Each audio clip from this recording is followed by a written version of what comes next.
پکڑنے کے لیے اس کے پیچھے دوڑا اور اس کو پیاس کی شدت اس قدر محسوس ہوئی کہ وہ العطش العطش پکارتا تھا، اور جب پانی اس کے منہ کے ساتھ لگاتے تھے تو ایک قطرہ بھی وہ نہ پی سکتا تھا، یہاں تک کہ اسی پیاس کی شدت میں تڑپتا ہوا وہ مر گیا۔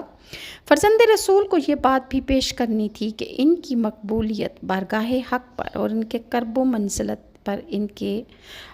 کرامات بھی گواہ ہیں، اور اس کے علاوہ امام حسین پر جن خوش نصیبوں نے اپنی جانیں قربان کیں، اس مقدس زمرہ میں حر بن یزید رہائی سے سب سے پہلے اس کا ذکر آتا ہے۔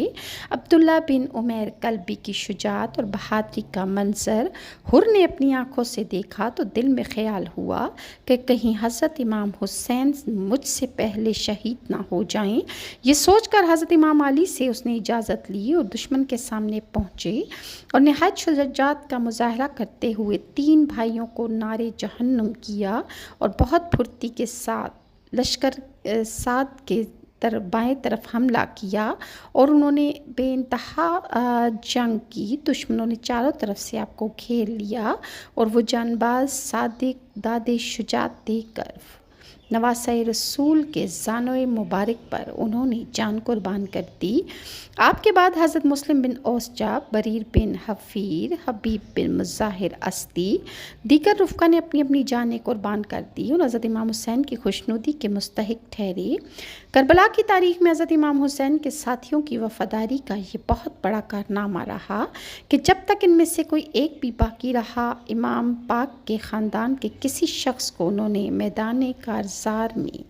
جانے نہیں دیا، بلکہ ان کے کسی ایک فرد کو بھی کوئی تکلیف نہ پہنچی۔ اس کے بعد اولاد حضرت مولا مشکل علی کے اہل بیت کی باری آئی کہ وہ میدان کارزار میں تشریف لائیں اور اپنی جانیں نچھاور کر دیں۔